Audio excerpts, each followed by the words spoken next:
Southampton is a limpet expert. I'm told that they vary in comicality according to where they are on the shore. Yes, and also with age. I think as they get bigger and older, they tend to get more conical. And it makes quite a lot of sense to be conical like this because the circumference is where water gets lost when the tide's out.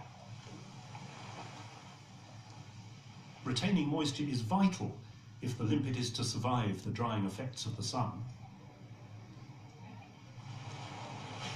They've got a big, extensive foot, you can see on this animal here, and essentially it's a very complicated biological suction device. That's how it works.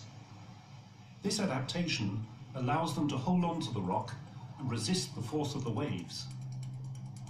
Surprisingly, limpets are territorial. They create a depression in the rock known as a home scar. As the tide starts to go down, they return to this place and hunker securely down. Territorial fights are common, and losers are prized off the rock. As the tide covers them, limpets leave their home scars and begin to feed. Limpets are very important grazers on the seashore. However, there is intense competition. To see exactly what impact this has, we have to go to the laboratory. I collected these this morning at low tide, just as the tide was about to come over them. So we should be able to stimulate them to set off on their foraging excursions, to go off feeding, if we put them in the tank.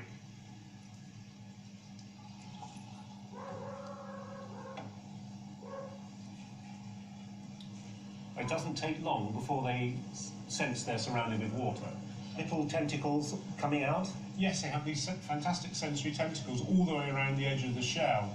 The big ones, the primary tentacles, actually match with those rays that you can see on the shell, and there's smaller tentacles in between. And that gives lots of information about the physical and biological environment when they're out foraging. And foraging means scraping algae and other things off the surface of the rock. That's right, they feed by scraping the rock surface using their radula, yes. The radula of the limpet is a ribbon-like tongue covered in teeth. It moves back and forth, scraping algal slime from the rocks. The limpet's radula is tipped with hematite, an extremely hard material that allows the limpets to graze on hard surfaces. Stephen's research has shown that limpets have a profound effect on the ecology of the seashore. When they're off foraging, and this is where I fenced the rock to keep limpets out, and all the rest of the area here is where limpets were able to forage freely, and just 6 months later, yes, it's amazing, isn't it? Just 6 months later, there's a really dense growth of seaweeds, bladderwrack, fucoids, covering the rock in the absence of the limpet grazing. So basically the limpets, through their radulae, they really control the algae.